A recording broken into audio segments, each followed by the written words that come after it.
નમસ્કાર મિત્રો, engineers education ચેનલમાં આપ સભીનું સ્વાગત છે। તો મિત્રો, આજે આપણે ધોરણ 8નો વિષય ગુજરાતીનું પ્રકરણ 6 બકોર પટેલના કારેલા પ્રયોગ ભણીશું। તો મિત્રો, આ પાઠના લેખક છે હરિપ્રસાદ વ્યાસ। તો સૌપ્રથમ આપણે તેમનો પરિચય મેળવીએ। તો હરિપ્રસાદ વ્યાસનો જન્મ બોડકા જિલ્લો વડોદરામાં થયો હતો। તેમણે એક ઇન્સ્યોરન્સ કંપનીમાં મેનેજર તરીકે સેવાઓ આપી હતી। તેમણે બકોર પટેલ અને સક્રી પટલાણી જેવા પાત્રોનું સર્જન કર્યું હતું। બકોર પટેલના 30 ભાગ, લંબોદર શર્મા, શ્રીમાન ભોટવા શંકર અને ચીનના સાહુકાર તેમજ પરમ દુઃખ ભંજન પશાકાકા તેમની જાણીતી રચનાઓ છે। હવે આપણે પાઠ પરિચય થોડો કેળવીએ। તો બકોર પટેલનો કારેલા પ્રયોગ એક સરસ હાસ્ય કથા છે, જેમાં બકોર પટેલનો કારેલા પ્રયોગ ઘણી જ વિચિત્ર પરિસ્થિતિનું નિર્માણ કરે છે। બકોર પટેલને ત્યાં અઠવાડિયા માટે રહેવા આવેલા ગોપાલદાસ બકોર પટેલના કારેલા પ્રયોગથી ત્રાસીને બહુ વહેલા જ ચાલ્યા જાય છે। એકમની રજૂઆત ઘણી રમૂજ પ્રેરક છે। તો બાળ દોસ્તો, હવે આપણે પાઠ જોઈએ। તો એકવાર કોઈ ચોપનિયામાં બકોર પટેલે કારેલાના ખૂબ વખાણ વાંચ્યા। ચોપાની એટલે કે પખવાડી હોય એમાં એવું લખેલું કે કારેલા વારંવાર ખાવા, તેનાથી બહુ ફાયદો થાય છે, બીમારી આવતી અટકે છે, ખાધેલું હજમ થઈ જાય છે, ભૂખ લાગે છે, તાવ તરીઓ આવતો નથી, કારેલા ખૂબ ખાવ, અઠવાડિયામાં 2-3 વાર તો ખાવા જ ખાવા, કારેલાના જેવો અવસર બીજું એકે નહીં, શરીરમાં કોઈને કોઈ રીતે કડવાશ તો નાખવી જ જોઈએ।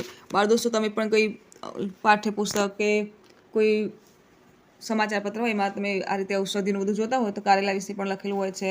કડવી જે વસ્તુ, લીમડો બધું કે સ્વાસ્થ્યવર્ધક જે વસ્તુ તમે વાંચો એમાં લખેલું હોય કે કારેલા ખાવા, સિઝનલ વસ્તુ ખાવી, લીમડાનું મોર પીવું, બધું લખેલું હોય ને, તો આ બકોર પટેલે પણ આવું વાંચ્યું છે અને ત્યાં એમને કારેલા વિશે માહિતી આવી મળી છે। તો બકોર પટેલને જરા નવાઈ લાગે, કારેલામાં આટલા બધા ગુણ હશે એવો પોતાને ખ્યાલ નહીં, લાગે કડવા એટલે પોતે કદી ખાધા જ નહોતા। ખુશાલ ડોશીને એવો હુકમ કર્યો, બકોર પટેલના પત્ની છે ખુશાલ ડોશી, તેમણે એમને હુકમ કર્યો કે બીજા શાક વારા પરથી લાવવા પણ કારેલા કદી લાવવા નહીં।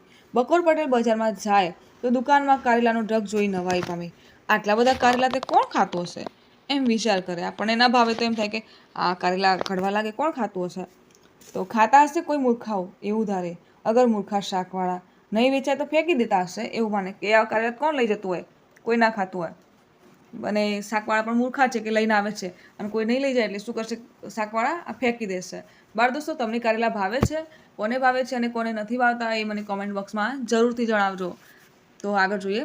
પણ આ લખાણ વાંચી તે વિચારમાં પડી ગયા। જે ન્યૂઝપેપરમાં, સમાચાર પત્રમાં એમને પખવાડીમાં જે વાંચ્યું કે કારેલા ખાવાના આટલા બધા ફાયદા છે, એટલે એમને વિચાર્યું કે સારું કારેલા તો ખાવા પડશે। તો મનમાં થયું કે આજ સુધી તો આ ફાયદાની વાતની ખબર જ પડી નહોતી, ચાલો ત્યારે હવે આપણે પણ કારેલા ખાવાનું શરૂ કરવું। તે દિવસે તેમણે કારેલા જ મંગાવ્યા, ખાધા, કોણ જાણે કેમ આજે એમને બહુ ભાવ્યા, બીજા દાડે મંગાવ્યા, ખૂબ ખાધા, એમને પટેલનો કારેલા ખાવાનો શોખ વધતો ગયો ને તેઓ જાણે કારેલા લટ્ટુ બની ગયા, મેથી વગર બીજી કડવી ચીજો પણ વધારે ખાવા લાગ્યા। એક દિવસ પટેલ ઓસરીમાં બેઠા હતા, તે વખતે ટપાલીએ ટપાલ નાખી। ટપાલ સાહેબ, પટેલે પરબીડિયું ઉપાડી લીધું અને ફોડ્યું, એટલે કે જે પત્ર આવ્યો હતો પરબીડિયું ખોલ્યું એમણે। ગોપાળદાસ એક અઠવાડિયું રહેવા આવવાના હતા। ટપાલીનો અવાજ સાંભળી સક્રી પટલાણી બહાર આવ્યા। કોનો કાગળ છે? પૂનાથી ગોપાળદાસનો। ખુશી આનંદનો કે પછી પધારવાના છે તેવણ મુરબ્બી?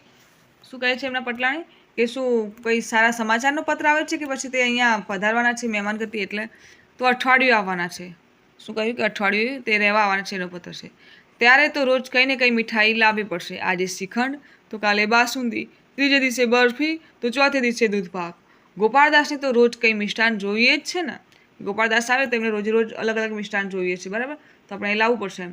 સક્રી પટલાણીની વાત સાચી હતી। ગોપાળદાસ મીઠાઈના ભારે શોખીન, રોજ કંઈ ગળ્યું જમવાની ટેવ, કંઈ ના હોય તો છેવટે બજારમાંથી જલેબી મંગાવે। બાળ દોસ્તો, તમને મીઠાઈ ભાવે છે? જો ભાવતી હોય અને કઈ મીઠાઈ સૌથી વધુ ભાવે એ તમે મને ચોક્કસ જણાવજો। તેઓ બકોર પટેલને ત્યાં આવે ત્યારે પટેલ સમજી જ જાય સક્રી પટલાણીને કંઈ જ રાખ્યું હોય, રોજ ઘેર મિષ્ટાન બનાવે, અગર બજારમાંથી તૈયાર આણે, જો કોઈ દિવસ ના બનાવે હોય તો બજારમાંથી પણ તૈયાર લઈ આવવાના, પણ મીઠાઈ રાખવાની એમ। સક્રી પટલાણીએ પૂછ્યું, ગોપાળદાસ ક્યારે આવવાના છે? કાલે। વાંધો નહીં, કાલે શ્રીખંડ મંગાવીશું, પરમ દિવસે ગુડી પડવો છે તે દિવસે કંસારને ઘી જમાડીશું।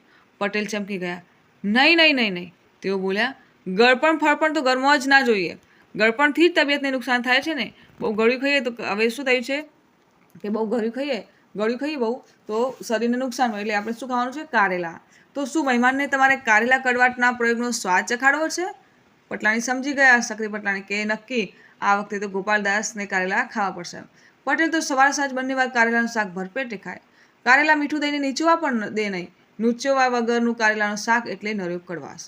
કોઈ વાર કારેલાના રવૈયા, દાળમાં સમારેલા કારેલા અને ખાસો ચમચો ભરીને કડવી મેથીનો વઘારે. કોઈ વાર રીંગણ અને મેથીની ભાજીનું શાક. અથાણાની ઋતુમાં મેથીનું અથાણું ખાસ તૈયાર કરાવેલું. ભોજન સાથે તે પણ ઉડાવે. હવે જે બકોર પટેલ રોજે રોજ કડવાશ જ ખાવા માંડે એમ. તો સક્રી પટલાણીએ શ્રીખંડની વાત કરી એટલે પટેલ બોલ્યા, ના ના ના ના, આ વખતે શ્રીખંડ બિખંડ નહીં, ગળ્યું કશું જ નહીં, એમને કારેલા જ ખવડાવીશું. આવા દો ગોપાલ પટેલને. તો સક્રી પટલાણી જરા મૂંઝાયા, નરમાસથી બોલ્યા, આપણે પોતે ભલે કારેલા કડવાટના પ્રયોગ કરી, પણ મહેમાનનું શું? મહેમાનને તો રીતસર જમાડવા જ પડે ને. પણ ગોપાળદાસ હવે મહેમાન કહેવાય જ નહીં. કેમ? એક દિવસ આવે તો મહેમાન, 2 દિવસ આવે તો મહેમાન ના કહેવાય. ઘરના માણસ ગણાય. તું ફિકર ના કરીશ, બહાર આપણું ખોટું નહીં દેખાય. દાસભાઈને કારેલા પ્રયોગના ફાયદા હું સમજાવીશ, જોજે તો ખરી. એ પણ મારી પેઠે કારેલા પ્રયોગ શરૂ ના કરી દે તો મને કહેજે. બકોર પટેલ જિદ્દી ભારે, એ માને નહીં કોઈનું એમ. તેથી મહેમાનને કારેલા ખવડાવવાનો કાર્યક્રમ નક્કી થઈ ગયો. નક્કી દિવસે ગોપાળદાસની સવારી આવી પણ પહોંચી. ગોપાળદાસ અને બકોર પટેલ દીવાનખાનામાં ગોઠવાયા. ખબર અંતર પૂછી પછી પટેલે વાત ઉપાડી, દાસભાઈ, હમણાંનું તમે વજન કરાવેલું? ના ભાઈ, કેમ? બહુ વધી ગયું લાગે છે. બહુ વજન સારું નહીં, છાતીને નુકસાન કરે. એમ? હા હા, તમારે બહુ સાવધ રહેવા જેવું છે. ગળપણ ખાવાનું બંધ કરો. શું કહે છે બકોર પર કે ગળ્યું ખાવ એટલે શું થાય? વજન વધે. અને વાત સાચી છે બાળ દોસ્તો. અતિશય કોઈ પણ વસ્તુ અતિશય ગળ્યું, કડવું, તીખું, દરેક વસ્તુ લિમિટેડ મતલબ કે માપે ખાવી. તો હા, અને ગળપણનું મારણ શરૂ કર્યું કે ગળપણ ખાતા હો તો એના બાજુમાં ગળપણનું મારણ એટલે કે થોડી એવી કડવાશ ખાઓ એટલે સરખી જળવાઈ રહે, બેલેન્સ જળવાઈ રહે. ગોપાળદાસ ગૂંચવાયા. તેમણે પૂછ્યું, એ વળી શું? કડવો રસ. ગળપણનું મારણ કડવાશ. મેં તો થોડા વખતથી કારેલા પ્રયોગ શરૂ કર્યો છે. હવે મને નખમાંય રોગ રહ્યો નથી. કારેલા પ્રયોગ? હા, કારેલા ઉપર મારો રાખો, એટલે કે કારેલા ખાધે રાખવા એમ. તમે અમારે ત્યાં જમવા બેસો ત્યારે જોજો ને, સમજ પડી જશે. ગોપાળદાસને થયું કે આ પણ કંઈ બકોર પટેલની નવી ધૂન હશે. બધું વાટતે ગાટતે માંડવે આવશે ત્યારે સમજાશે. આમ વાતોમાં વખત વહી ગયો. જમવાનો વખત થયો. સક્રી પટલાણીએ ભાણા પીરસ્યા. પછી બંને જણને રસોડામાં બોલાવ્યા. રસોડામાં જઈને બંને જણ પાટલે ગોઠવાય એટલે કે બેસ્યા. સામે જ પીરસેલા ભાણા હતા. અંદરની વાનગીઓ જોઈ ગોપાળદાસની આંખો પહોળી થઈ ગઈ. ભડક્યા, ક્યારે આશું? તેમણે થાળી સામે ટીકીને જોયા કર્યું. પટેલે સમજ પાડવા માંડી, દાસભાઈ, આ છે કારેલાનું શાક. દાળમાં જે તરે છે તે કારેલા અને મેથી છે. મેથીની કડવાશ પણ બહુ ગુણકારી, તેથી તો અમે મેથીનું અથાણું પણ નાખ્યું છે. આ પીરસ્યું છે મેથીનું અથાણું. ચાખજો તો ખરા, બહુ કડવું નહીં લાગે. આ શું? એ રીંગણ અને મેથીની ભાજીનું શાક છે. ગોપાળદાસે રસોડામાં આમ તેમ જોયું. વધારામાં રોટલી અને ભાત જ હતા. શ્રીખંડ, બાસુંદી, બરફી, સૂતરપેણી, દૂધપાક, ઘારી, મગજ, મોહનથાળ વગેરે તેમને તો ભાવે. જ્યારે પટેલને ત્યાં આવે ત્યારે આવી મીઠાઈ અચૂક હોય. આજે તેવી એક પણ નહીં. આજે કારેલા જ કારેલા ને વધારામાં કારેલાના રવૈયા. ગોપાળદાસને તો કમકમ આવી ગયા. આવું ભોજન કદી ખાધેલું નહીં. રોટલી દાળમાં બોળીને મોંમાં ડસબો માર્યો. દાળનો સબડકો માર્યો, પણ દાળ કડવી. વળી મેથીના 4-5 દાણા મોંમાં આવી ગયા અને બધો સ્વાદ બગડ્યો. ગળ્યું ખાનાને કડવું ભાવે જ ક્યાંથી? જેમ તેમ કરીને તેમણે રોટલી તથા ભાત ખાધા. દેખાવ ખાતા થોડું શાક ખાધું. પછી હાથ ધોઈને ઉઠી ગયા. તેમના મનમાં એમ કે હશે સાંજે તો કોઈ ગળ્યું ખાવાનું મળશે, કે ચલો અત્યારે બપોરે આપણે ખાઈ લીધું કડવું, રાતે કંઈક સારું એવું બનાવશે એમ. જેમ તેમણે પૂરી ગળે ઉતારી પણ સાંજે પૂરી અને કારેલાનું, રાત્રે પણ શું બનાવ્યું? પૂરી બનાવી અને કારેલાનું શાક બનાવ્યું. તો હવે જેમ તેમ તેમણે પૂરી ગળે ઉતારી, પણ પટેલને ત્યાંનું ભોજન તેમને જરાય ગોઠેલે વાયું નહીં. મજા ના આવી ખાવામાં. આખો દિવસ કડવું. આશા તો ઉપજી કે બીજે દહાડે કંઈક ગળપણ મળશે. શું લાગ્યું ને? ચલો બપોરે કડવું ખાધું, રાત્રે કડવું ખાધું, કંઈ વાંધો નહીં, બીજા દિવસે કંઈ ગળું લાવશે ને. પણ બીજે દહાડે ખુશાલ ડોસી કારેલા ઉપાડી લાવ્યા. કારેલાનો ઢગલો જોઈ ગોપાળદાસ ભડક્યા, ઓય મારા બાપ, આ કારેલા તો જીવ લેશે. નાશ મારા બાપ, હવે તો આજે જ પૂના પાછા ભાગી જવું સારું. ઘેર જઈને શ્રીખંડ ઝાપટીશ ત્યારે શાંતિ વળશે. આજે કંઈ મજબૂત બહાનું કાઢી છટકી જવું પડશે. ગોપાળદાસ આમ વિચાર કરતા હતા. તે વખતે બકોર પટેલ તેમની પાસે આવ્યા. તેમના હાથમાં કાચના 2 ગ્લાસ હતા. તેમાં હતો લીલો રસ. હવે બાળ દોસ્તો, આ લીલો રસ શાનો હશે તમે સમજી ગયા છો, બરાબર? તો લીલું પ્રવાહી જોઈ ગોપાળદાસના મોંમાં પાણી આવી ગયું. કે હાસ કંઈક લીલો શરબત છે, કંઈક સારું એવું હશે. તેને થયું ચાલો આખી કોઈ ફળનો રસ પીવા તો મળે ખરો. હવે ગળપણથી મોં સ્વાદ થશે. પટેલે તેમના હાથમાં એક ગ્લાસ આપ્યો. ગોપાળદાસે પૂછ્યું શાનું શરબત છે? લીમડાનો રસ છે. આજે ગુડી પડવો છે ને, તો લીમડાનો રસ પીવો અને શુકન કરો.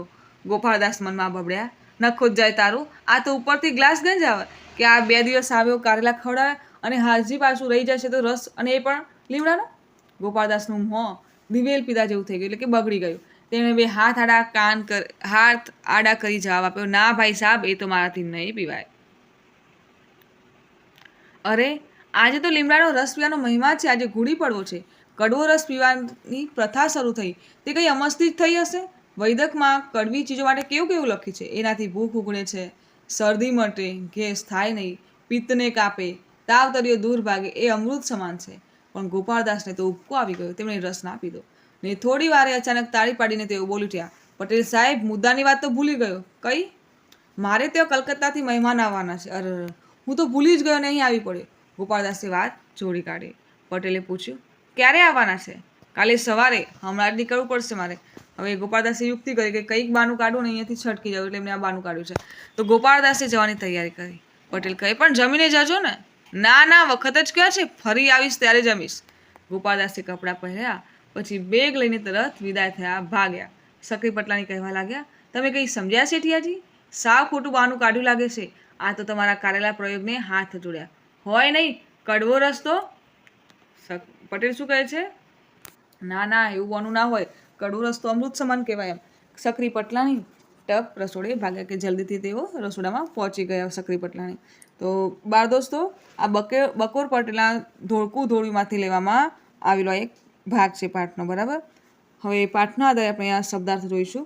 તો હજમ થઈ જવું એટલે પચી જવું. ઔષધ એટલે ઔષધ, દવા. તેવણ એટલે તે, પારસી શબ્દ પ્રયોગ તેવણ છે, બરાબર. કડવાટ એટલે કડવો સ્વાદ. ભરપટ્ટે એટલે પેટ ભરીને. મારણ એટલે ઈલાજ. નખમોય રોગ ન રહ્યો એટલે તદ્દન નિરોગી છે. ટીકી ટીકીને એટલે ધારી ધારીને. ડબુસો માર્યો એટલે મોટો કોળિયો મોંમાં લીધો. નખોદ જાય એટલે કે સત્યનાશ જાય. કમકમા એટલે ધ્રુજારે. આણે એટલે લાવે. ગ્લાસ એટલે કાચનો પ્યાલો. પિત્ત એટલે વૈદક પ્રમાણે શરીરની 3 ધાતુઓ, કફ, પિત્ત અને વાયુમળની એક.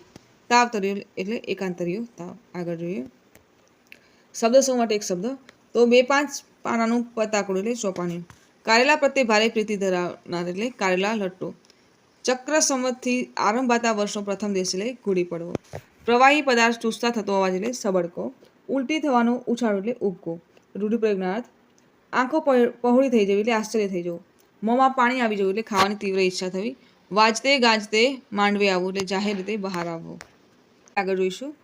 તો બાળ દોસ્તો, પાઠને આધારે અહીં પ્રશ્નોના જવાબ વાતચીત દ્વારા મેળવીશું. તો પ્રથમ પ્રશ્ન છે કે તમે કોઈ ચીજ વસ્તુના વખાણ સાંભળ્યા કે વાંચ્યા હોય તે વિશે કહો. તો આજકાલ સરગવાના ફાયદા વિશે બહુ સાંભળવા અને વાંચવા મળે છે. તો મેં સરગવા વિશે એક સામયિકમાં વાંચ્યું હતું કે સરગવાના પાનનો પાવડર, ગોળીઓ વગેરે બજારમાં ઉપલબ્ધ છે. તે પ્રોટીન, વિટામિન્સ અને વિવિધ ખનિજોથી ભરપૂર ખોરાક છે. તેને આજકાલ સુપરફૂડ પણ કહે છે. સરગવાના તાજા પાન અને સિંગ પણ વિવિધ વાનગીઓમાં ખૂબ જ સરસ લાગે છે અને તે અત્યંત પૌષ્ટિક છે. પ્રશ્ન 2. બકોર પટેલની જેમ તમને કયું શાકભાજી બહુ ભાવે? કેમ? તો બકોર પટેલની જેમ મને પરવળનું શાક ખૂબ જ ભાવે છે, કારણ કે પરવળ શાકનો રાજા કહેવાય છે. પરવળ ખૂબ જ ગુણકારી શાક છે. તે આરોગ્ય માટે ખૂબ જ સારું માનવામાં આવે છે. પરવળનું શાક વિવિધ રીતે બનાવવામાં આવે છે. બિહાર જેવા રાજ્યમાં પરવળમાં માવો ભરીને મીઠાઈ પણ બનાવવામાં આવે છે. આમ પરવળ ગુણોની ખાણ હોવાથી અને તેનું શાક સ્વાદિષ્ટ બનતું હોવાથી મને ખૂબ જ ભાવે છે. પ્રશ્ન 3. તમને કયું શાકભાજી બિલકુલ ન ભાવે? કેમ?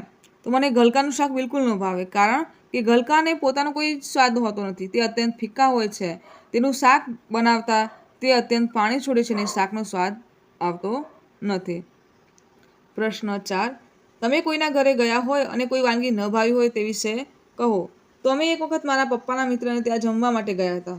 તેઓ હિમાચલ પ્રદેશના છે. તો તેઓએ તેની કોઈ પ્રસિદ્ધ વાનગી બનાવી હતી. તેને સીડડુ કે એવું કંઈક કહેવાય છે. કોઈ લોટ બાફીને બનાવવામાં આવી છે. મને તે વાનગી જરા પણ ભાવી ન હતી. પ્રશ્ન 5.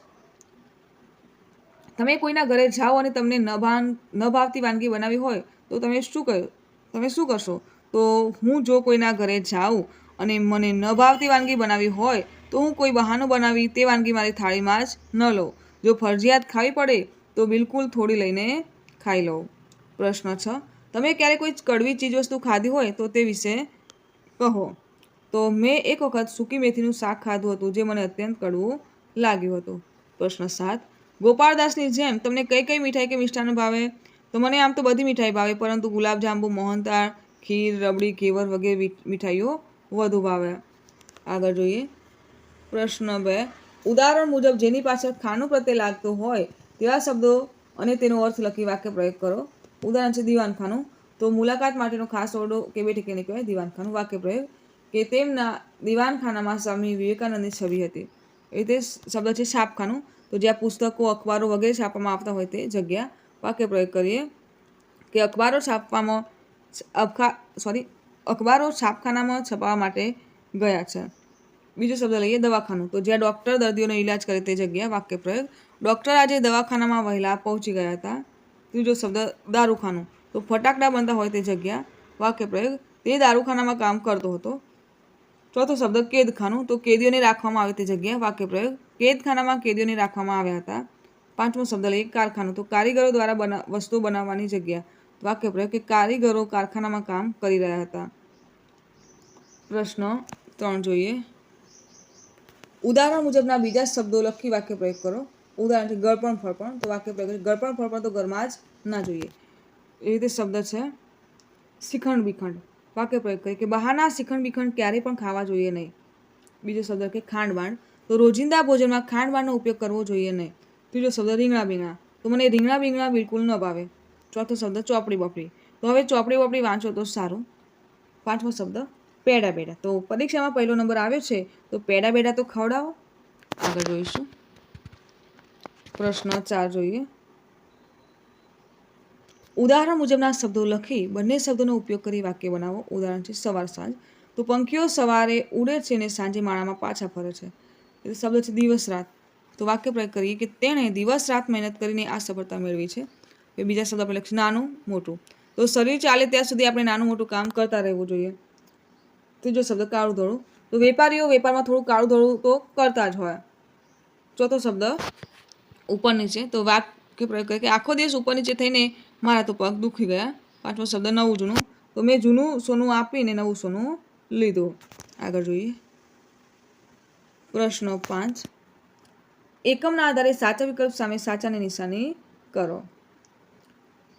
વિધાન 1. કારેલા જેવું ઔષધ બીજું એકે નહીં. તો કારેલા જ ઉત્તમ ઔષધ છે કે કારેલા એ ઉત્તમ ઔષધ છે?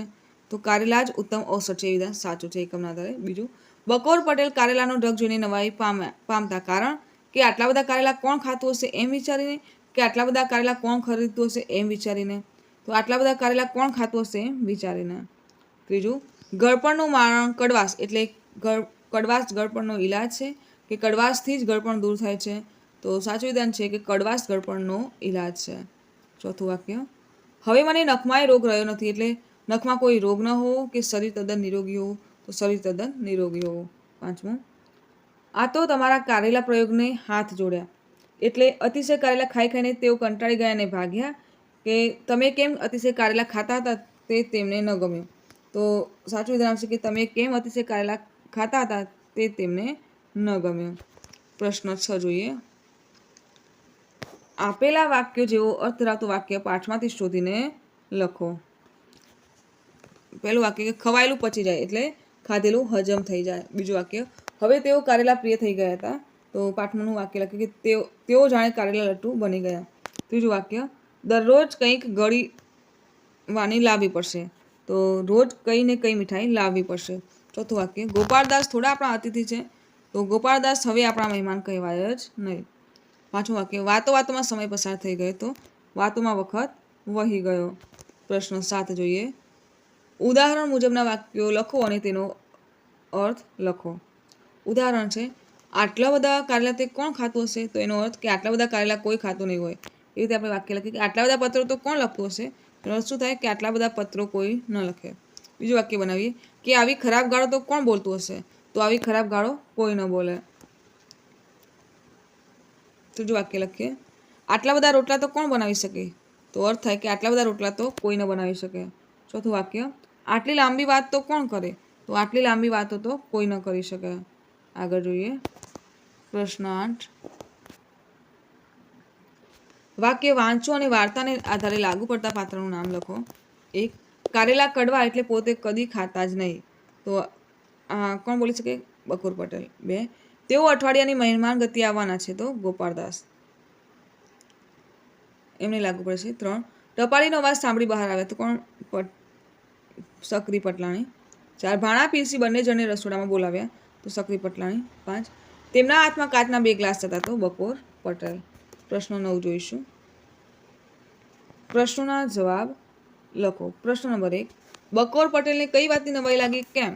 તો બકોર પટેલને કારેલા બિલકુલ ભાવતા નહીં. તેઓ ક્યારેય પણ કારેલા લાવવા દેતા નહીં. એક દિવસ બકોર પટેલે કારેલા વિશે વાંચ્યું કે કારેલા વારંવાર ખાવા જોઈએ, તેનાથી બહુ ફાયદો થાય છે. બીમારી આવતી અટકે છે, ખાધેલું હજમ થઈ જાય છે, ભૂખ લાગે છે, તાવ તરીઓ આવતો નથી.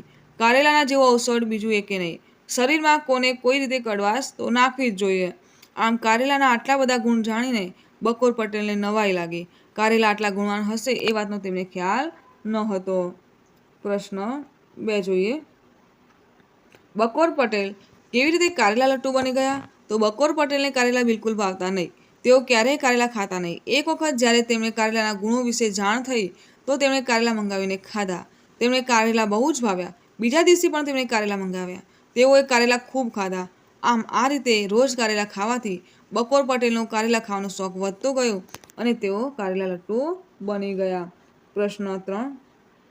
ત્યારે તો રોજ કંઈ ને કંઈ મીઠાઈ લાવવી પડશે એવું કોણે કહ્યું? કેમ? તો ત્યારે તો રોજ કંઈ ને કંઈ મીઠાઈ લાવવી પડશે એવું સક્રી શેઠાણીએ કહ્યું. કારણ કે ગોપાળદાસ મીઠાઈ ખાવાના ભારે શોખીન હતા. તેમને જમવામાં રોજ ગળ્યું ખાવા જોઈતું એવી સક્રી પટલાણીને ખબર હતી. કંઈ ન હોય તો તેઓ બજારમાંથી જલેબી પણ મંગાવતા. પ્રશ્ન 4. ગોપાળદાસની આંખો ક્યારે પહોળી થઈ ગઈ? કેમ?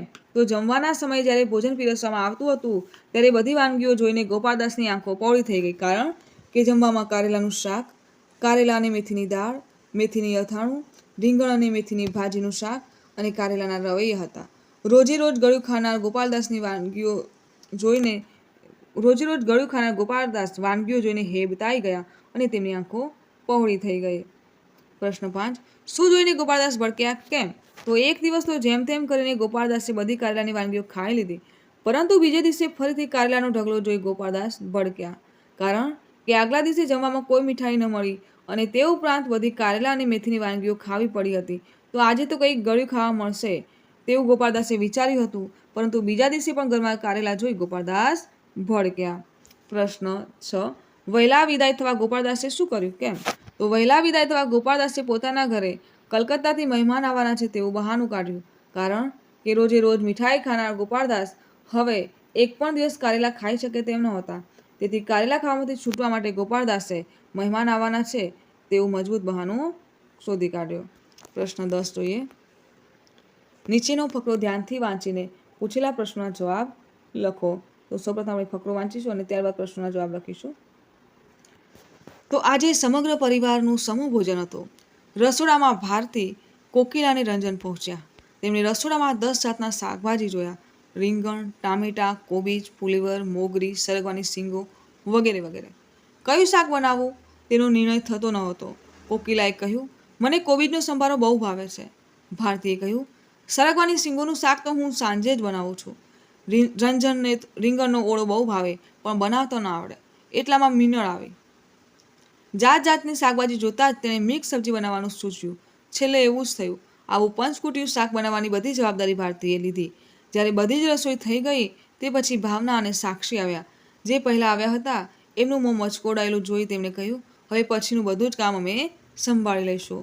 તો બાળ દોસ્તો, હવે આ ફકરાને આધારે આપણે પ્રશ્નના જવાબ મેળવીશું. તો પ્રથમ પ્રશ્ન છે કે રસોડામાં છેલ્લે કોણ ગયું હશે? Option A Bhavana, option B Bharati, option C Minal, option B Kokila. તો સાચું વિકલ્પ છે ઓપ્શન ક ભાવના.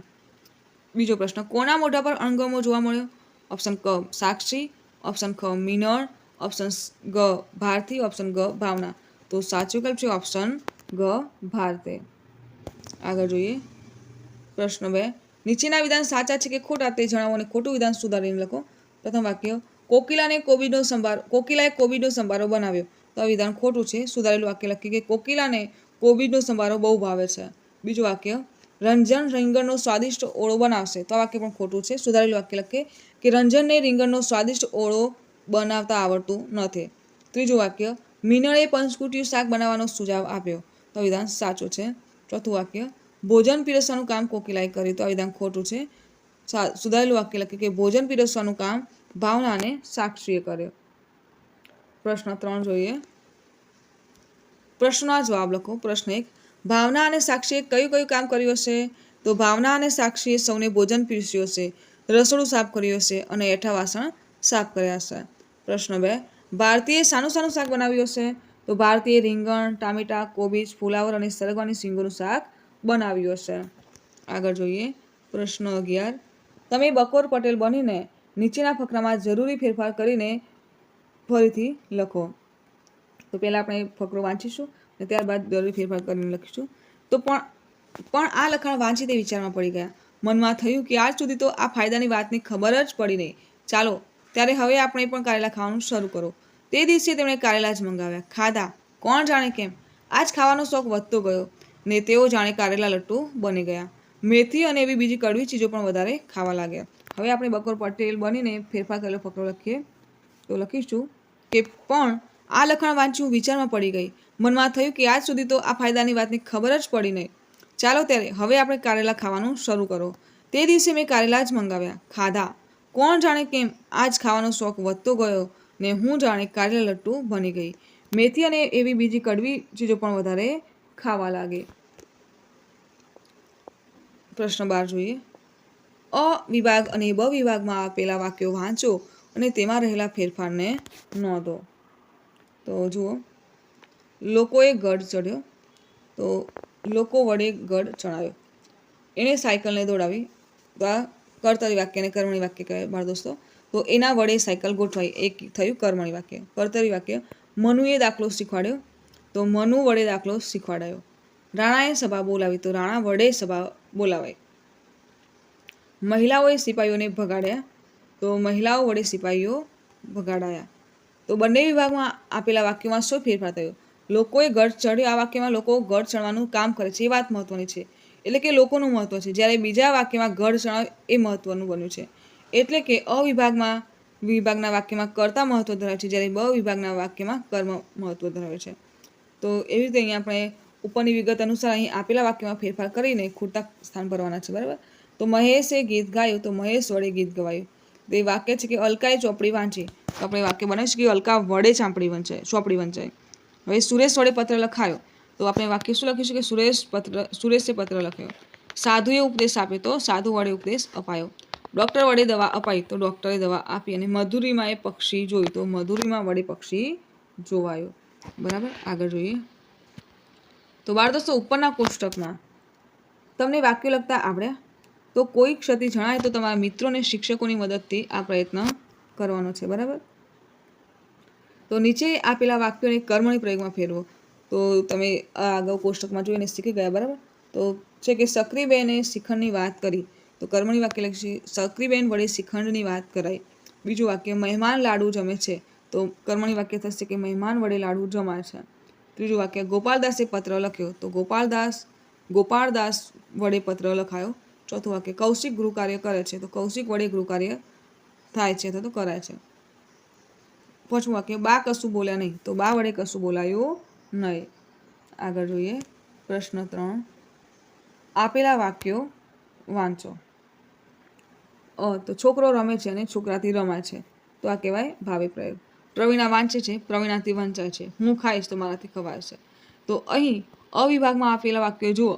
અગાઉના પ્રકરણમાં આપણે જોયું હતું કે કેટલાક ક્રિયાપદો અકર્મક હોય છે. અહીં આપેલા વાક્યો અકર્મક છે. તેથી બ વિભાગમાં આપેલા વાક્યોમાં પણ કર્મ ન હોવાથી તેની પ્રધાનતા થતી નથી. તેથી આ વાક્યોને કર્મણી કહી શકાય નહીં. આ પ્રકારના વાક્યોમાં ભાવ પ્રધાન હોવાથી તેને ભાવે પ્રયોગ કહેવાય છે. બાળ દોસ્તો સમજ્યા ને તમે? તો 3 વાક્યો લખી તેને ભાવે પ્રયોગમાં ફેરવવાના છે. બરાબર. તો ઉપરિત વિગત જોતા તમારા ખ્યાલમાં આવ્યું હશે કે ઉપરની બંને પ્રવૃત્તિઓ તમે વાક્ય રચનામાં પરિવર્તન કર્યું છે. આ પરિવર્તન કરવાથી અવિભાગમાં જ્યાં કર્તા પદની પ્રધાનતા હતી તેના સ્થાને બ વિભાગમાં કર્મ પદની પ્રધાનતા આવશે. કર્તા પદની પ્રધાનતાવાળા વાક્યોને કહેવાય કર્તરી વાક્ય રચના, જ્યારે કર્મપદની પ્રધાનતાવાળા વાક્યોને કર્મણી વાક્ય રચના કહેવાય. આ મુજબ કર્તરીમાંથી કર્મણી વાક્ય રચના કરવામાં કેવા ફેરફાર કરવા પડે છે તે જુઓ. તો બકોર પટેલે કારેલા ખાધા, તો બકોર પટેલ વડે કારેલા ખવાયા, તો એ કર્મણી પ્રયોગ થયો. તો કર્તરી વાક્યમાં અને કર્મણી વાક્યમાં ફેરફાર નોંધવાનો છે. તો બકોર પટેલ વડે કારેલા તો ખાધા તો ખવાયા. તો આ મુજબ જુદા જુદા વાક્યો લઈ કેવા ફેરફાર કરવા પડે છે તેની નોંધ કરવાની છે. તો કર્તરી વાક્ય રચનામાં કર્તાની પ્રધાનતા હોય અને કર્તાના લિંગ અને વચન મુજબ બીજા પદોના પ્રત્યયો ગોઠવાય છે, જ્યારે કર્મણી વાક્ય રચનામાં કર્મ પ્રધાનો વચ્ચે અને કર્મના લિંગ વચન મુજબ બીજા પદોના પ્રત્યયો ગોઠવાય છે. તો આપણે બીજા લખીશું એવા વાક્યો કે છોકરી ખાય છે તો છોકરી વડે ખવાય છે, ભાવે પ્રયોગ કરવી, બરાબર. પછી રિયા વાંચે છે તો રિયા વડે વંચાવીને હું જઈશ તો મારાથી જવાશે. તો બાળ દોસ્તો, અહીં આપણો પાઠ પૂર્ણ થાય છે. તો જો આપને મારો આ વિડીયો ગમે હોય તો વિડીયોને લાઇક કરો, શેર કરો અને મારી ચેનલ એન્જિનિયર્સ એજ્યુકેશનમાં જો આપ નવા હોય અને હજુ સુધી મારી ચેનલને સબસ્ક્રાઈબ ના કરી હોય તો મારી ચેનલ એન્જિનિયર્સ એજ્યુકેશનને સબસ્ક્રાઈબ કરો અને જોતા રહો એન્જિનિયર્સ એજ્યુકેશન ચેનલના નવા વિડીયો. મારો વિડીયો સંપૂર્ણ જોવા બદલ આપ સર્વેનો આભાર.